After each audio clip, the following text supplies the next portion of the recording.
Hi, everyone. Thanks so much for joining us today at Uncork PA. I'm happy to see both new and repeat listeners. My name is Missy Wilson. I'm a second generation winery owner at Sutter Ridge Vineyards, and I've spent almost 20 years in the Pennsylvania wine world. I've enjoyed time in both the cellar and the vineyard before settling in the tasting room and more of a management role. Well, you know that many of you guys are familiar with the Finger Lakes and Virginia wines, and some of you have maybe visited California. But Pennsylvania actually has a large and diverse range of wineries throughout the entire state that ranges from sweet to dry, with wines that every palate will enjoy. So, over the course of this year, we're going to work our way through the regions, through the grapes, and the wineries that make up our amazing Pennsylvania wine industry. So, don't forget to hit the subscribe button to make sure that you see each new episode as it comes out.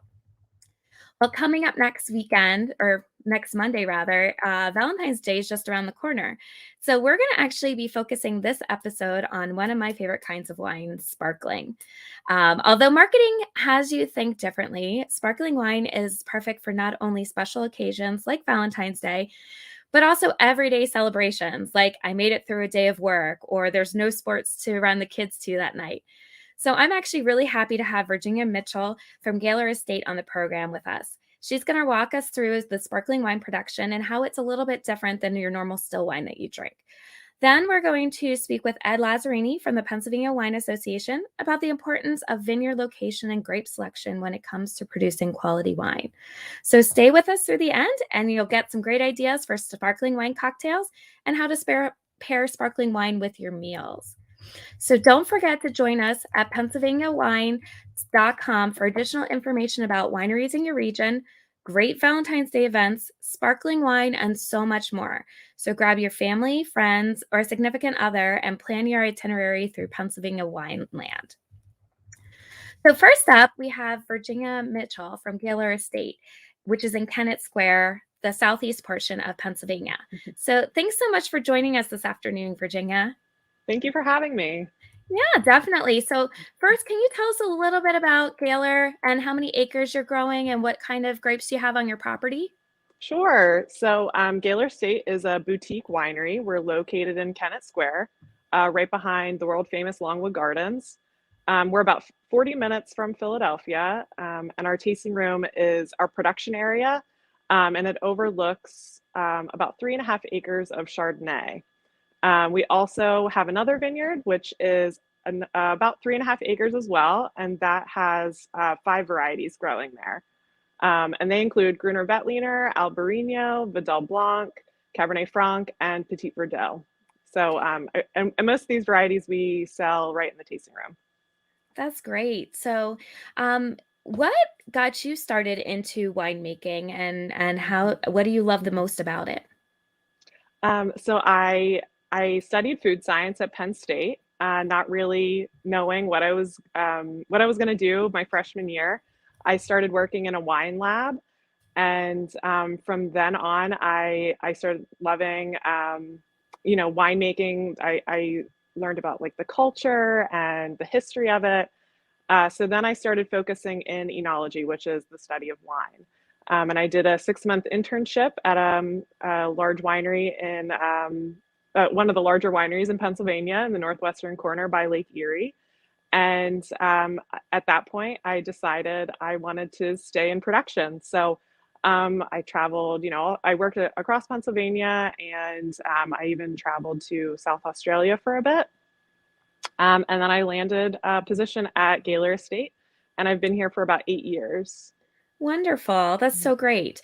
Yeah, that's actually a great resource for people. You know, no one really thinks of Penn State as being, they Mhm. have food science, obviously, with the creamery and things like that, but no one really thinks past that and all the other types of opportunities that arise, such as winemaking, which is fun. So let's talk my favorite, sparkling. Sparkling wine can actually be made in a variety of different methods. And a couple of the most popular methods are a tank fermentation. And then there's also the traditional method, which you guys are using at Gaylor, which Mhm. is when the secondary fermentation happens in the bottle. So can you kind of take us through the process of how sparkling wine differs from your regular still wine that most people know about, and why it may take a little bit longer to get out in a year than a normal traditional still wine would? Sure, yeah. So it's one of my favorite wines to drink, and now make. So it took a little time for us to get on board with doing traditional method because it is very labor intensive. There's a lot of decisions and equipment that goes into making sparkling wine, and it's vital to make it in these traditional ways. So we spent some time researching and building. Determining what equipment we needed, and then also a few years of experimentation. So we released a couple um, that were kind of just for our wine club members. They weren't really released to the public, and so we spent a few years experimenting, and then in the end, we released our first sparkling and traditional method with Chardonnay grapes at the end of 2020, and that is still on our menu today. And traditional method sparkling winemaking it's one of the most appreciated types of wines in the world, and probably the most misunderstood or mysterious. So I'm really excited to talk to you about this today. It's very different than still wine, from the harvest date decision to the types of wine. I'm sorry, from the types of yeast that we use, and then of course, the main difference is those bubbles. You want your sparkling wine to have lots of bubbles and be very flavorful. Um, So let's start from the beginning. yeah, What's the difference between when you decide to harvest? What are you looking for in a sparkling that you would not be looking for in a traditional still wine? sure. So grapes are for sparkling wine are normally hand picked, very early to preserve acidity and the freshness of the grape. So not only are you harvesting, um, early in the season, but you're also harvesting early in the morning to get those cooler morning temperatures. And that's really important when you're pressing the varieties, because you want those cooler temperatures to not, you don't want warmer temperatures to impact the grape itself. And also when you've added your grapes to the press, you may turn the press. You don't add a whole lot of pressure, and this initial juice that comes off of the grapes is called the free run. So the free run is collected, and that's the most valued juice in sparkling wine production. It's the most flavorful and the most freshness, and that's why wine is you don't press it fully. So that's why sparkling wine tends to be a little more expensive. One of the reasons that it's more expensive is because you're kind of collecting that first bit of juice, and you're not using the whole, all of that pressure juice that has all those sharp tannins, and something that you just want, like, the freshness of it. So then So the after you pick and press, then what happens? So you press and you collect all your juice, and you probably put this into a stainless steel tank. You start fermentation. So it's very similar to primary fermentation, just like in a still wine. So you ferment your wine, or you ferment your juice so that your wine is dry, and that means that there's no more sugar left. So you have a bit of alcohol, and that's primary fermentation. Um, So so then basically, normal still wine, this is where it pretty much ends if you're doing like a stainless steel, no malolactic, things like this. You would obviously fine and, do those types of things, but you would be pretty much done and ready for the bottle after that. So Right. how does sparkling go a little bit different? Yeah, so you bottle your wine that has no sugar in it, and you put it all into a bottle. I think I have a video if anybody's watching, where we put all of the yeah. So this is a wine that we've already added the tirage to. So tirage is a term that you add additional yeast and sugar to a bottled wine. And so this, as you can see, he is putting a cap on it, and that cap closes off the wine from and the yeast from expelling that extra carbon dioxide.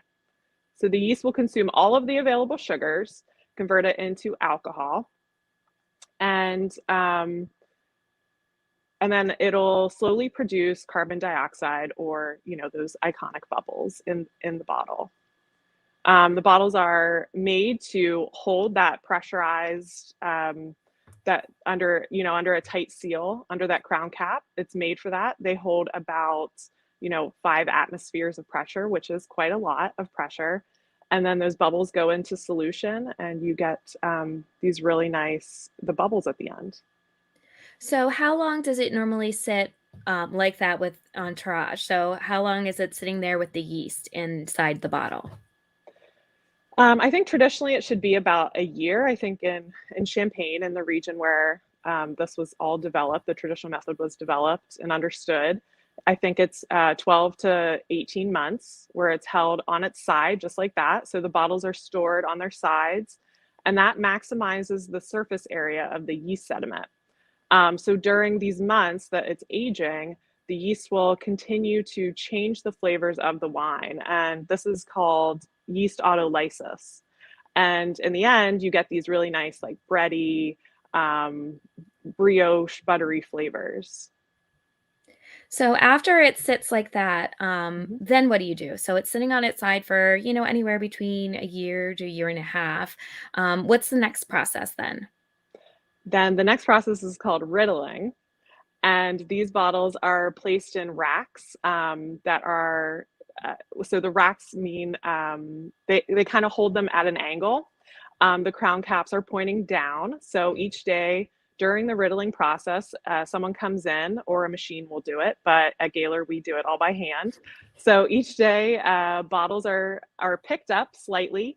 They're rotated about an eighth of a turn, and then you drop them down.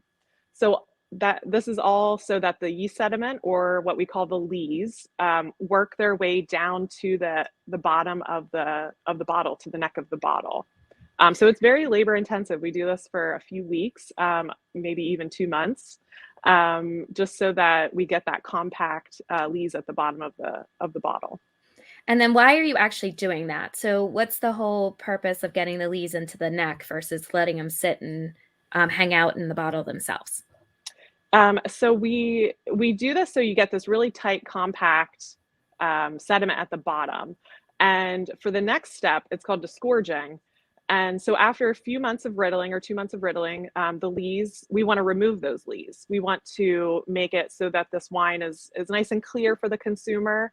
So this disgorging step is when you put the bottles very carefully into, if you're seeing the podcast, you put it into a machine that has food grade glycol, and that freezes the neck of the bottle. So the neck is frozen, and then we flip it over. We crack the bottle open very quickly, and then the carbon dioxide pushes the lees out, and then we recap it.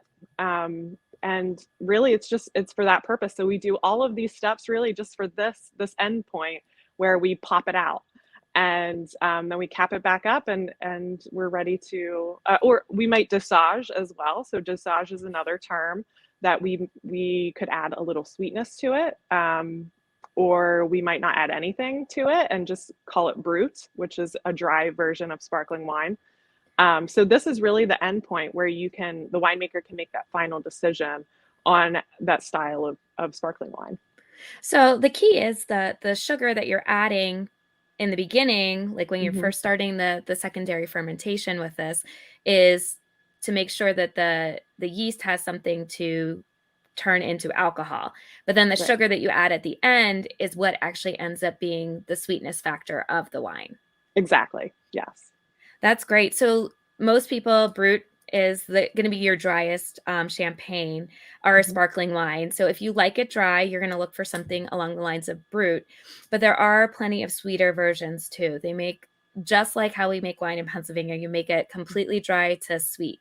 So there is definitely sparkling wine made in Pennsylvania for everybody. You can always find a bottle that's geared towards your sweetness level. And if you ever have any questions about it, I would suggest talking to the people in the tasting room, and they can let you know whether it's a sweeter or a drier version of a sparkling wine. Hmm. So from start to finish, about how long, like, so if you pick, generally you'll pick the grapes in either late August or early September for sparkling. Yes, And which is great for a winemaker because you want to get those grapes off as soon as you can. So yeah, exactly. so And early then so September. how long until it actually you're in the finish? How long do you generally have it till it's in the bottle and ready to sell to customers? About 2 years. So Yeah. a lot of people are like, whew, sparkling can be fairly Mhm. expensive. And the reason that it can be fairly expensive is for 2 years, they're working on getting the bubbles perfect and, making that wonderful, like the best sound in the world when a cork comes out of a sparkling wine bottle and everyone smiles because it's the happy sound. And that's actually, it's a labor of love when it comes to sparkling, I would say. Absolutely.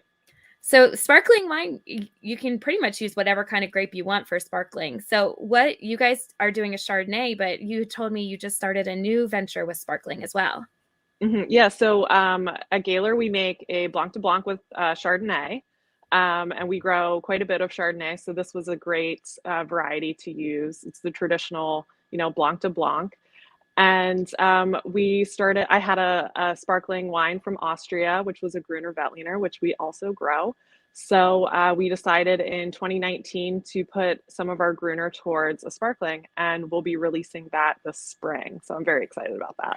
And that's the fun part is, the experimentation across the board. The great part about being in Pennsylvania in the United States is you really can play with the grapes that you can grow and the different methods you can do it in. So a sparkling Gruner sounds amazing. So I'll definitely have to stop in and grab a bottle or two.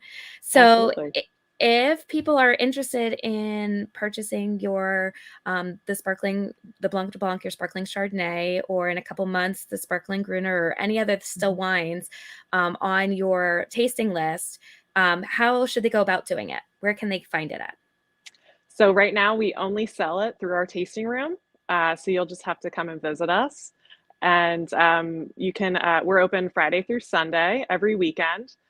And we also offer gateside or curbside pickup. So you can order online or give us a call and we can bring it out to your car if you'd like. But yeah, everything is sold in our tasting room.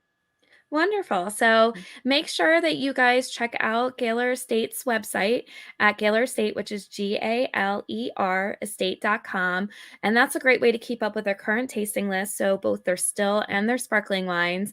And then it's got other information about everything going on and their events and new releases and everything else. So thank you so much for joining us today, Virginia. I think it's helped a lot of people kind of get their head around how sparkling is a little bit of a different process when it comes to winemaking. Thank you. All right, thanks so much. So, the key to great wine production actually starts in the vineyard. And I'm happy to bring on Ed Lazzerini. He's a member of the Pennsylvania Wine Association, and he's also an owner of Vox Vineti. So, thanks so much for joining us this afternoon, Ed. Hi, Missy. Thank you. Glad to be here. Yeah. So, first of all, tell us a little bit about your winery and vineyard at Vox Vineti. So Vox Fanetti is, we're in Andrews Bridge, Pennsylvania, which is kind of in the southeastern corner, about 50 minutes west of Philadelphia. And we're a very small producer. We only craft about 300 to 400 cases of wine a year right now, and it's all from estate-grown vinifera. So we only work with our own fruit, and we've got about 5 acres of vines planted at this point, so about 12,000 vines in the ground. Only about half of those are in production because the other half are still too young. So they'll be coming online over the next few years.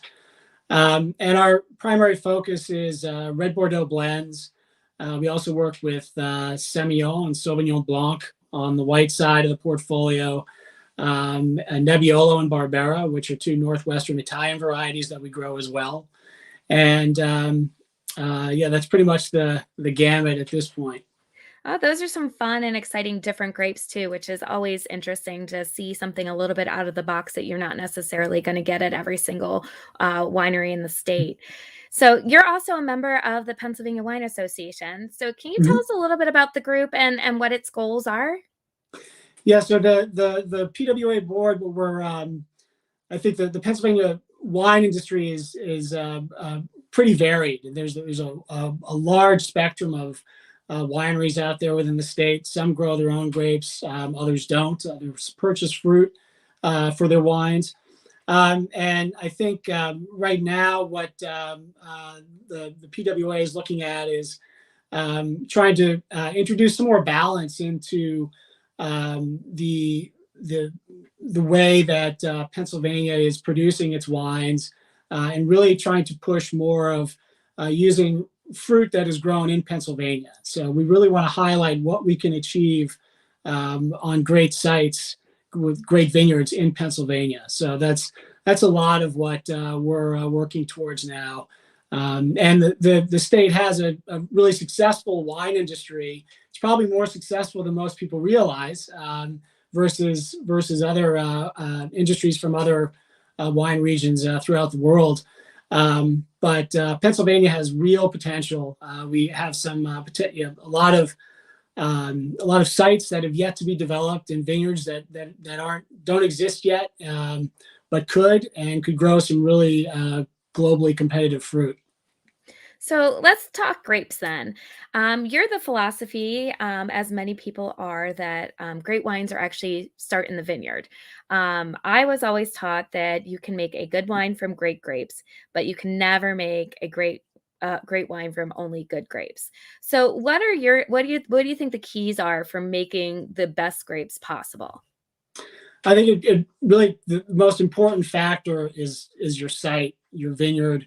In the Mid-Atlantic in particular, because we are not a dry region, we get rainfall throughout the summer, throughout the growing season. Site selection is really, really important. Once you buy that land and plant that land, that's an investment you've made that will hopefully pay dividends for decades after that. But once you plant it, it's really expensive, both in terms of money and time. And none of us can get time back. To undo mistakes. So what I talk about with our patrons and our customers when they come into the winery, and what I encourage existing growers in the industry within Pennsylvania, and especially new growers, folks who are thinking about getting involved in wine growing, that it really is wine growing. That's the key. Winemaking is important too, for sure. But the site selection and what varieties you grow, these are really important decisions that you really want to try to get right the first time. And in other parts of the world where there are sort of more traditional wine growing regions, they've had hundreds of years to figure this out. And in those regions in general, it doesn't rain during the growing season, so things are a little easier to do. So it's really important for us here in the Mid-Atlantic, and including in Pennsylvania, to try to get those choices correct the first time. So the Pennsylvania wine industry does allow wines to be made with grapes all over the world, which is kind of interesting. So winemakers can bring in grapes from New York or California. Sometimes they come in from Europe or even South America. And so if you're actually interested in tasting wines that are grown from Pennsylvania grapes themselves, how would you know the difference between a wine grown in grapes grown from, like, say, New York versus grapes grown from Pennsylvania? How would they be able to figure that out when they look at a bottle of wine? Well, by looking at a bottle, what you're really looking at is the label. So federal law requires that wines be labeled in terms of where the fruit, and majority of the fruit that goes into the wine, is from. So that can be very specific. It can be a very small American viticultural area, or an equivalent from Europe or other parts of the world, or it can be a larger region, like specification like American wine. So if a wine is grown with a majority percentage of fruit from Pennsylvania, then that wine can be labeled as Pennsylvania wine, whether it's red, white, rosé, doesn't matter. It can be labeled as a Pennsylvania wine if most of the fruit in that wine was grown within Pennsylvania.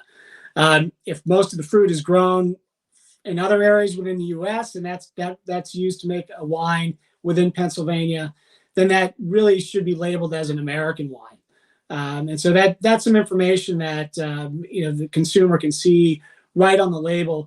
But I really encourage people, especially if they're looking at the wines and tasting them in a tasting room environment, talk to whoever is behind the counter. Whoever's pouring you the wine, those folks should know something about the product, and they should at least be able to tell you where the fruit is from. And even better, if they can tell you more specifics about the site and the vineyard and how it was grown, I think that makes for a more immersive and compelling experience. And it's an opportunity to really learn more about Pennsylvania wine growing. Perfect. Well, thanks so much for all this information, Ed. I think sometimes that people forget that wine's actually an agricultural product, and it all starts in the vineyard. There's a lot of dedication and hard work and time that gets put into a growing season by the vineyard managers and the crew before wine production actually even starts. So when you actually go and enjoy that bottle of wine, just make sure you remember and toast all those people that have put many hours into the vineyard and the cellar to make that for you. So thanks, Ed. Thanks, Missy. I couldn't have said it better myself. All right, thanks. Have a great day. You too. So Valentine's Day is right around the corner, and it's a perfect time to pick up that sparkling wine made in Pennsylvania to share with your loved ones or best friends. And as we mentioned before, Pennsylvania actually creates a wide range of sparkling wines. You have the Brut Chardonnays like they had at Gaylor, and you have sweet sparkling Niagaras as well. So you can enjoy them by the glass or in a cocktail. And as I mentioned in the beginning, I was going to give you some great options for champagne cocktails or sparkling wine cocktails. And everybody usually thinks of mimosas and usually think of it as your bottomless brunch option. But they can be used for any occasion and they can be used at any time of day. And in February, you can make this really super simple and easy cocktail that is perfect with your sparkling wine of your choice. Just go ahead and go to your grocery store, grab a bottle of some pomegranate juice, and then you can either grab a fresh pomegranate and grab the seeds out of it, or even better, with the way the world is anymore, there's frozen pomegranate seeds in the freezer section a lot of times. So take the sparkling wine of your choice, whether you want a drier one or a sweeter one. Fill it in your champagne glass about halfway up, and then top it with that pomegranate juice. Garnish it with your pomegranate seeds, and people will think that you spent a lot of time making a really special cocktail from them. And then if you want to add sparkling into your meal, the bubbles and acidity of sparkling wine goes super well with cheeses, especially creamy cheese. Simple, easy way to impress some friends is make a baked brie. It's literally like 3 ingredients, some brie, some jam, and a puff pastry shell. You can stick it in the oven for about 25 minutes, pull it out, and pair it with your favorite sparkling.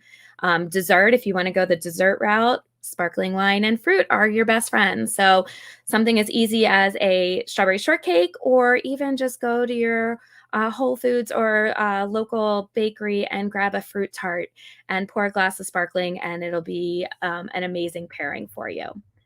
So whether you're looking to stay in for Valentine's Day or you're looking to go and visit some wineries throughout the state, you definitely want to use the resources on PennsylvaniaWine.com. You can look at wineries in the area that carry sparkling wines or the various events that they have going on. A lot of wineries host Valentine's Day dinners, special chocolate pairings, and so much more. So there's also a tool on the website where you can create your own itinerary, and it'll help you get from one winery to the next. Pennsylvania wineries carry something for everybody. They have dry and sweet wines. They have sparkling and still. They have vinifera, hybrids, and fruit. So the great part is just enjoy exploring all the different wineries and wines that make this beautiful state. So join us next time as we visit the Southwest version of Pennsylvania. We will be talking to winemakers and learning about the grapes in those regions. And don't forget that we stream live on the 2nd and 4th Tuesday of every month, starting at noon on Facebook and YouTube. You can also listen to this on Apple or Spotify or the favorite place for you to stream your podcast. Don't forget to hit the subscribe to the station so you know when new episodes are posted. And we want to say thank you so much for the Pennsylvania Wine Association for supporting this program with grant money from the PLCB. We look forward to sharing more hidden gems within the state of Pennsylvania and the Pennsylvania wine world with you. Thanks so much and have a great day.